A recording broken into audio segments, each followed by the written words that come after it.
बच्चों, आज जिस विषय पर हम बात करने वाले हैं वह विषय है नगरीय क्षेत्रों की समस्याएं हैं। अर्बन ज्योग्राफी में हमने ये सब देखा कि एक नगर का विकास कैसे होता है। नगर जब विकास कर लेता है, उसका पूर्ण विकास हो जाता है, तो नगर के विकास के पश्चात उस नगरीय क्षेत्र में कई प्रकार की समस्याएं उत्पन्न होने लगती हैं। तो आज हम नगरीय क्षेत्रों की समस्याओं का अध्ययन करेंगे। Problems of urban region. नगर वर्तमान समय में आधुनिक सुविधाओं एवं रोजगार की दृष्टि से सुख सुविधापूर्ण माने जाते हैं, लेकिन अति नगरीकरण की प्रवृत्ति के कारण नगर धीरे धीरे एक समस्या क्षेत्र के रूप में परिवर्तित होते जा रहे हैं। अब आपको पता ही है कि नगर जो है वहाँ पर आधुनिक सारी सुविधाएं मिलेंगी, रोजगार के अवसर मिलेंगे और सारी सुख सुविधाएं और रोजगार प्राप्त होने के कारण पॉपुलेशन यहाँ पर क्या होगी, अट्रैक्ट होगी।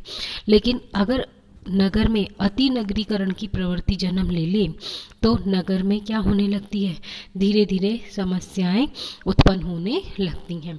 अब ऐसी कौन सी समस्याएं नगरीकरण की अति नगरीकरण के कारण कौन कौन सी समस्याएं नगरों में उत्पन्न होने लगती है, उन पे हम बात करेंगे।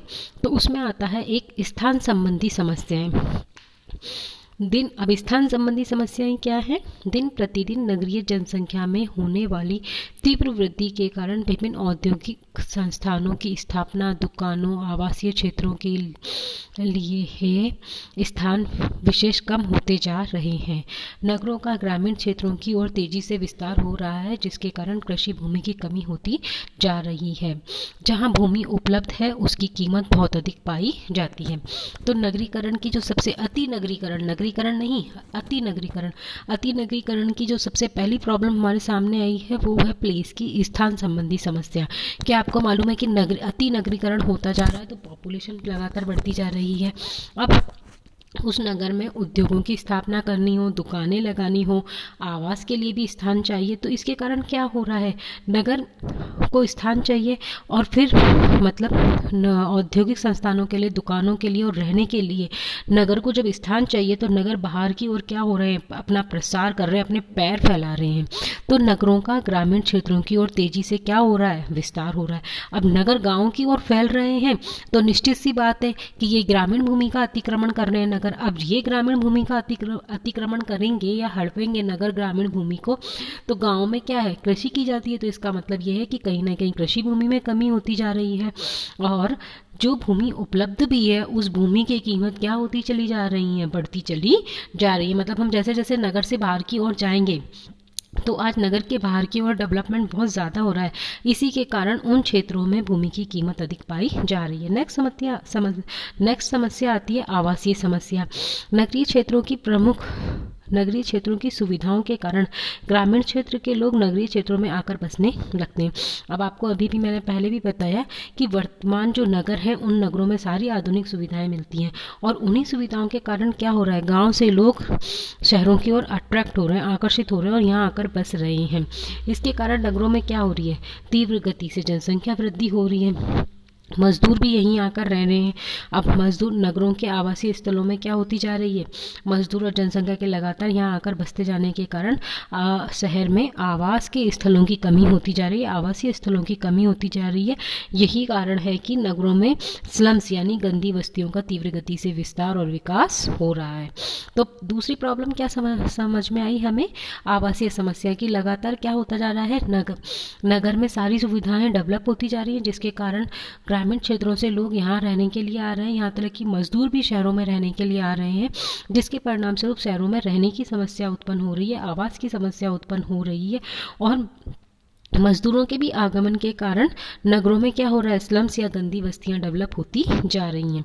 परिवहन संबंधी समस्याएं, चूंकि नगरीकरण अति तीव्र गति से हो रहा है तो उसमें जनसंख्या बहुत तीव्र गति से बढ़ रही है और जनसंख्या तीव्र गति से बढ़ रही है तो नगरीय यातायात मार्गों की चौड़ाई कम तथा वाहनों की संख्या अत्यधिक होने के कारण कभी कभी यातायात मार्ग घंटों तक अवरुद्ध रहते हैं। बड़े बड़े नगरों में हम जाएं तो हम देखते हैं कि पॉपुलेशन बहुत ज़्यादा हो गई है, यातायात के जो मार्ग हैं वो चौड़े नहीं हुए हैं उतने, लेकिन पॉपुलेशन ज़्यादा हो गई है तो दूसरी ओर व्हीकलों की संख्या, यातायात के साधनों की भी संख्या अत्यधिक हो जाने के कारण कई बार रोडों पर जाम लग जाता है जो कई घंटों तक रहता है। ऐसा बड़ी बड़ी सिटी जैसे बैंगलोर, मुंबई, दिल्ली, कैलकाटा, इनमें देखने को विशेष रूप से मिलता है। हमारे यहाँ तो थोड़ा बहुत जाम लगता है जो थोड़ी ही देर में खुल जाता है, क्योंकि हमारे यहाँ हम नगरों महानगरों में नहीं रह रहे हैं और ना ही हमारी पॉपुलेशन इतनी ज़्यादा है और ना ही यातायात के साधनों की संख्या इतनी ज़्यादा है। जलीय आपूर्ति की समस्या। नगरीय क्षेत्र में उच्च जनसंख्या घनत्व के कारण पेयजल की आवश्यकता भी अधिक रहती है। इसके अतिरिक्त उद्योगों के लिए भी वस्तु निर्माण में जल की आवश्यकता होती है। वर्तमान समय में प्राकृतिक जल स्रोतों में जलीय स्तर के गिरते जाने के कारण नगरों में पेयजल की सुव्यवस्थित व्यवस्था नहीं हो पाती है। कभी कभी जल में अनेक कृत्रिम अपद्रव्यताएं होती हैं, जिसके कारण पीलिया, हैजा और कई प्रकार की बीमारियां हो जाती हैं। तो अब नेक्स्ट समस्या क्या आती है, जैसे जल हमारी महत्वपूर्ण आवश्यकता है। अब नगरीय क्षेत्रों में जब जनसंख्या इतनी लगातार बढ़ती जा रही है तो सिटी में क्या होगा, पॉपुलेशन डेंसिटी बहुत ज़्यादा होगी, तो वाटर की सप्लाई जितनी होनी चाहिए सिटी में उतनी नहीं हो पाएगी। इवन उद्योग धंधों के लिए भी वस्तुओं का निर्माण करने में भी जल की आवश्यकता होती है, तो उतनी जल की आवश्यकता की पूर्ति सिटी में नहीं हो पा रही है। साथ ही साथ जो हमारा अंडरग्राउंड वाटर लेवल है वो भी क्या होता चला जा रहा है, नीचे होता चला जा रहा है। तो सिटी में कुल मिलाकर कहने का मतलब ये है कि जल की आपूर्ति पर्याप्त नहीं हो पा रही, ये भी अपने आप में एक समस्या है। और हम इम्प्योरिटीज़ वाले वाटर का अगर उपयोग कर लेते हैं तो कई प्रकार की डिजीज जैसे पीलिया, हैजा आदि हो जाती हैं। नेक्स्ट समस्या आती है नगरों की विद्युत की समस्या।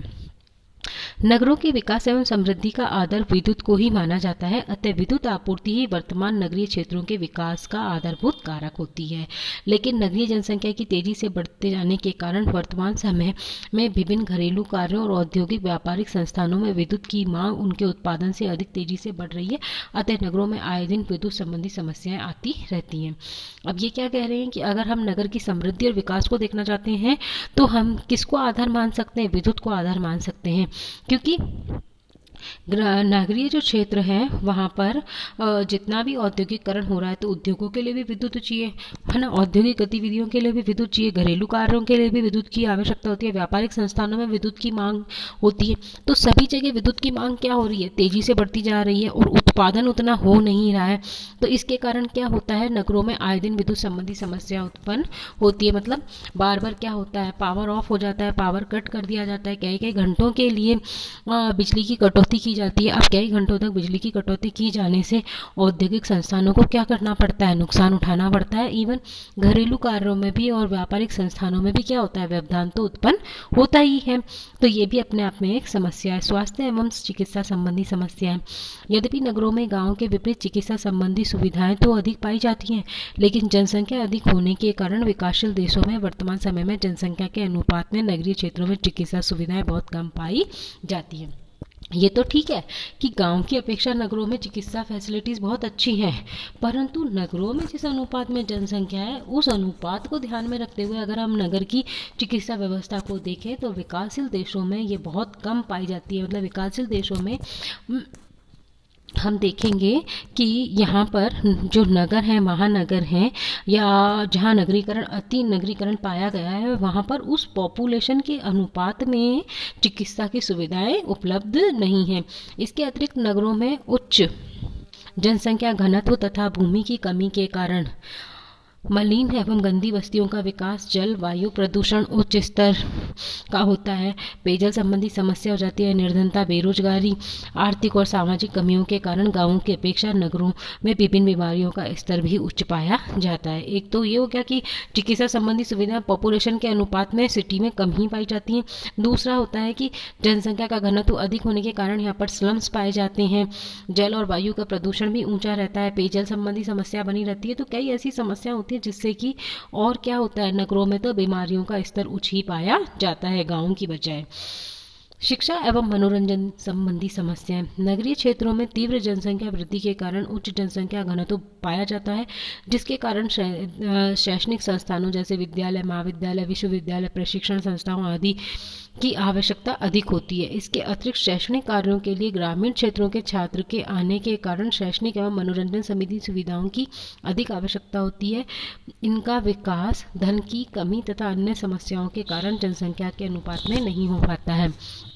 तो शहरों में मानते हैं हम कि ग्रामीण क्षेत्रों की अपेक्षा उच्च स्तर की शिक्षा और मनोरंजन संबंधी सुविधाएं लोगों को प्राप्त होती हैं, लेकिन पॉपुलेशन इतनी ज़्यादा बढ़ रही है कि उस अनुपात में शहर के लोगों को शिक्षा और मनोरंजन की सुविधाएं उपलब्ध नहीं हो पा रही। इवन ग्रामीण क्षेत्रों से भी शिक्षा प्राप्त करने के लिए लोग आ रहे हैं, तो जनसंख्या तो बहुत अधिक हो गई है, लेकिन शहरों में या नगरों में शिक्षा और मनोरंजन संबंधी पॉपुलेशन के अनुपात में जो सुविधाएं उपलब्ध कराई जानी चाहिए वो उपलब्ध नहीं हो पाती हैं। तो ये भी अपने आप में एक समस्या है।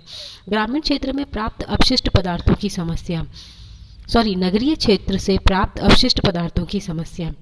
नगरीय क्षेत्र से विभिन्न उद्योग तथा घरेलू नगरों कार्यों में आने वाले गंदे जल, कूड़ा करकट तथा मलमूत्र आदि के निकास की उत्तम व्यवस्था नहीं पाई जाती है। अब हम सब अच्छे से जानते हैं कि सिटी तो डेवलप हो गए हैं, सिटी में उद्योग भी डेवलप हो गए हैं, लेकिन सिटी में जो उद्योग हैं और जो घर हैं, उन घरों में से और उद्योगों में से जो गंदा जल आता है, कूड़ा करकट आता है, मलमूत्र आदि आता है, उसके निकास की पर्याप्त व्यवस्था नहीं की जाती है, जिसके कारण कई नगरीय समस्याएं उत्पन्न हो जाती हैं। गंदा जल रिस कर भूमिगत जल में मिल जाता है और कई प्रकार की बीमारियों का कारण बनता है। तो आज सबसे बड़ी डेली के डेली इतना अपशिष्ट जो हमारे यहाँ से निकलता है उद्योगों से और घरों से, उस अपशिष्ट का निस्तारण करना भी अपने आप में एक बहुत बड़ा चैलेंज है नगरों के लिए। तो ये भी एक बहुत बड़ी समस्या है। नेक्स्ट आता है पर्यावरण प्रदूषण संबंधी समस्या। अब ये सब हम जानते हैं कि नगरों में जनसंख्या तीव्र गति से बढ़ रही है, जनसंख्या का घनत्व बहुत ज़्यादा है, जनसंख्या की वृद्धि बहुत ज़्यादा है। उस अभाव में तो इस कारण से जनसंख्या बढ़ रही है, जनसंख्या का घनत्व अधिक है, वृद्धि अधिक है, उस अनुपात में भूमि में वृद्धि नहीं हो पाती है, भूमि का तो अभाव ही पाया जाता है, पेड़ पौधों की भी कमी होती जाती है, कूड़ा करकट आदि बढ़ता जा रहा है, औद्योगिक संस्थान स्थापित हो रहे हैं, परिवहन के साधनों से निकलने वाले हानिकारक गैसें जैसे कार्बन डाइऑक्साइड गैसें, कार्बन मोनोऑक्साइड गैसें आदि के कारण क्या हो रहा है, जलवायु एवं वायु प्रदूषण एवं ध्वनि प्रदूषण हो रहा है।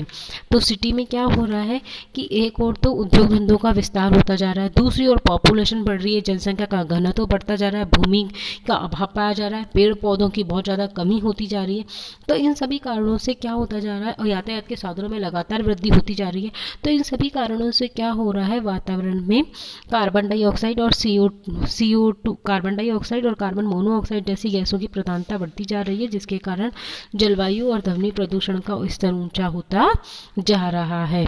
तो ये थी कुछ कि नगर अगर लगातार विस्तार कर रहे हैं तो उनके विस्तार के कारण नगरों में कौन कौन सी समस्याएं उत्पन्न हो सकती हैं।